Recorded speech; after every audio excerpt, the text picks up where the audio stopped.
ખટોદરા મહાલક્ષ્મી ઇન્ડસ્ટ્રીયલમાં થયેલ ઘરફોડ ચોરીનો ભેદ ઉકેલી ગણતરીના દિવસોમાં રીઢા આરોપીને પકડી પાડી ચોરીમાં થયેલ મુદ્દામાલ રિકવર કરતી Khatodara police surveillance team. Police commissioner સાહેબ શ્રી સુરેશ શેહ તથા સંયુક્ત પોલીસ કમિશનર સાહેબ શ્રી સેક્ટર 2 તથા નાયબ પોલીસ કમિશનર સાહેબ શ્રી ઝોન 4 તથા મદદનીશ પોલીસ કમિશનર સાહેબ શ્રી એચ ડિવિઝન 9 ની સૂચના મુજબ તથા police inspector Shri BR Rabari Khatodara police station Suresh શહેર 9ના માર્ગદર્શન હેઠળ મિલકત સંબંધી ગુનાઓ શોધી કાઢવા સૂચના કરેલ હોય, જે અનુસંધાને તારીખ 26/6/2024ના રોજ સર્વેલન્સ સ્ટાફના police sub inspector UN Jadeja તથા સ્ટાફના પોલીસ માણસો ખટોદરા પોલીસ સ્ટેશન વિસ્તારમાં પેટ્રોલિંગમાં હતા. તે દરમિયાન assistant head constable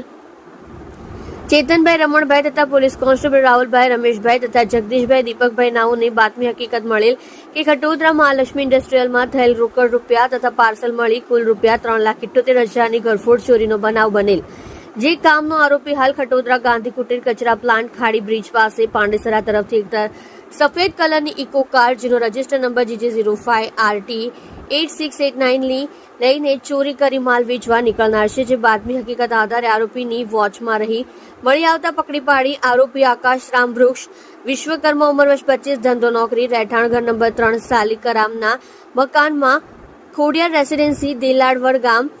Dindoli, Surat શહેર, મૂળ વતન કલવારી ગામ, તાલુકો બસ્તી, જિલ્લો ગોરખપુર, યુપી પાસેથી ચોરીમાં ગયેલ કુલ પર્સમાં નંગ 20 મળી આવતા કબજે કરી કાયદેસરની કાર્યવાહી કરવામાં આવી છે. તમે જોઈ રહ્યા છો SD ન્યૂઝ ચેનલ ફેઝર શેખની સાથે.